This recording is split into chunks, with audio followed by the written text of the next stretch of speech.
I'm Cheryl Resnick, and I'm a geologist. A geologist is someone who studies rocks and minerals and fossils to tell the story of Earth's history. Today, I'd like to share with you one of my favorite parts of geology, which is paleontology. And paleontology studies fossils. So today, I'd like to read a book with you. It's called Fossils Tell of Long Ago. And the author is Aliki. So let's find out what fossils can tell us. Fossils Tell of Long Ago by Aliki.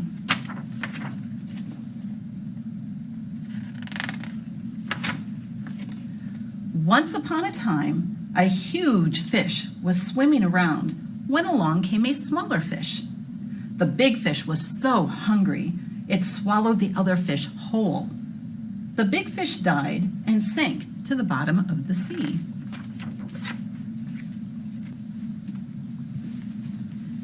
This happened 90 million years ago. How do we know?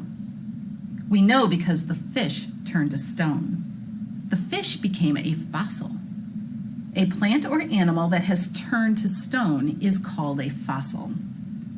Scientists can tell how old stones are. They could tell how old the fish fossil was. These are the children that are at the museum in Kansas looking at this fish fossil that's on display. One of the children says, nobody knows why it died. Another child knows it's called xiphactinus. Another one says, wow, that's some catch. And the little fossil is bigger than me. How did the fish become a fossil? Most animals and plants do not become fossils when they die. Some rot. The young man is going, P.U., because it stinks. Others dry up, crumble, and blow away. No trace of them is left. This could have happened to the big fish. We would never know it had lived. Instead, the fish became a fossil. This is how it happened. When the big fish died, it sank into the mud at the bottom of the sea. Slowly, the soft parts of the fish rotted away. Only its hard bones were left. The bones of the fish it had eaten were left too. The skeleton of the fish lay buried and protected deep in the mud. Thousands of years went by. More mud covered the fish. Tons and tons of mud piled up. After a long time, the surface of the earth changed. The sea, where the fish was buried, dried out. The weight of the layers of mud pressed down. Slowly, the mud turned to rock. As that happened, groundwater seeped through the changing layers of mud. Minerals were dissolved in the water. The water seeped into all the tiny holes in the fish bones. After a very long time, the bones were turned to stone. The fish was a fossil. Some fossils, like the fish, are actual parts of plants or animals that have turned to stone. Sometimes a fossil is only an imprint of a plant or animal. Millions of years ago, a leaf fell off a fern-like plant. It dropped into the swampy forest soil, which is called peat. Then the leaf was buried by more peat and was pushed into the soil. The leaf left a mark of its shape in the peat. The peat, with the imprint of the leaf, hardened. It became a rock called coal. Coal is a fossil too. This young boy knows that peat is made up of mushy, rotted leaves. And she knows that we use peat in the garden to make our plants grow better. Look how perfect the leaf looks. Lots of other things have been found in coal. These are dinosaur tracks. They were made in fresh mud 125 million years ago. Sand filled the dinosaurs' footprints in the mud. It's the footprints of an iguanodon. It's iguanodon. The sand hardened into a rock called sandstone. Millions of years later, fossil hunters dug through the rock. They found the fossil tracks. exact imprints of the dinosaur's foot. These footprints can tell us a lot about Iguanodon. Scientists get clues about how big it was and how fast it moved, and that it ran on 2 legs, just like you. Not all fossils are found in stone. Some are found in the frozen ground of the Arctic. This ancient mammoth was a kind of elephant. It froze to death thousands of years ago. The grass it had been eating was still in its mouth. The famous mammoth found accidentally in 1901 in Siberia. Part of it was showing through the melted ice. Scientists found pounds of grass and moss in its stomach. The mammoth was fresh enough for wolves to eat it now. I wouldn't dare. Millions of years ago, a fly was caught in the sticky resin of a tree. The resin hardened and became a fossil called amber. Amber looks like yellow glass. The fly was perfectly preserved in that amber. Other insects have been preserved in amber too. She says, my mother has an amber necklace. He said, here's the fly. And a spider. Ants. A cockroach. They all got stuck in the sticky resin. We have learned many things from the fish, the fern, the fly, and the dinosaur tracks. Fossils tell us all about the past.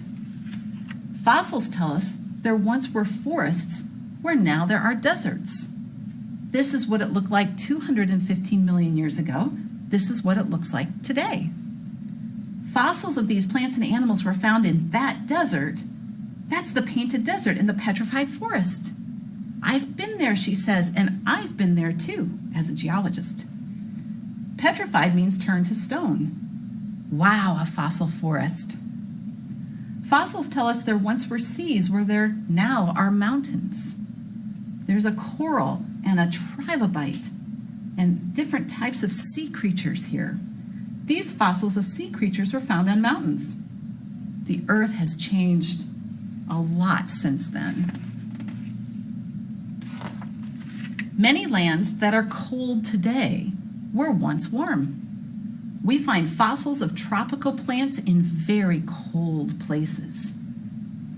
Fossils tell us about strange creatures that lived on Earth long ago. No such creatures are alive today. They have all died out, but they have left behind some surprising living descendants. Birds. That's Pteranodon, the flying reptile. Dinosaur bones, it's Stegosaurus. Here's an ichthyosaur. It was quite a swimmer. I love museums, she says. Some fossils are found by scientists who dig for them. These are called paleontologists. He says, look, there's the fish it ate too. And he said, and they say nothing ever happens in Kansas. And she says, this is a great find. Some fossils are found by accident. You too might find a fossil if you look hard. When you see a stone, look at it carefully. It may be a fossil of something that once lived. He said, I found this fossil at the seashore. She said, lucky you. He said, it says you can find fossils in the woods too, or where they just dug a new road, or up in the mountains. We saw fossils in the marble walls of a big building. Marble is polished limestone where many fossils have been found. She says, I want to find a fossil. How would you like to make a fossil? Not a 1 million year old fossil, a 1 minute old fossil. Make a clay imprint of your hand. First you take some clay, then you flatten it out, press your hand in the clay, then lift your hand away. The imprint shows what your hand is like, the way a dinosaur's track showed us what its foot was like. My handprint. You old fossil you, he says to his friend. This is fun. Suppose when it dried out, you buried your clay imprint. Suppose 1 million years from now someone found it. Your imprint would be as hard as stone. It would be a fossil of your hand. It would tell the finder something about you. It would tell something about life on Earth 1 million years earlier.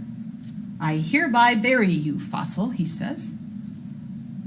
Someone would know all about me, how big I am, how many fingers I have, that I go to school and take dance lessons and play the piano and sing and read books and love avocados. Ha ha ha, she's joking.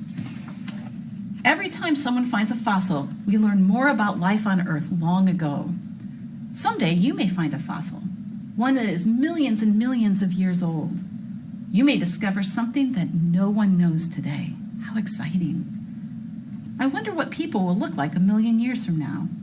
And she says, find anything yet?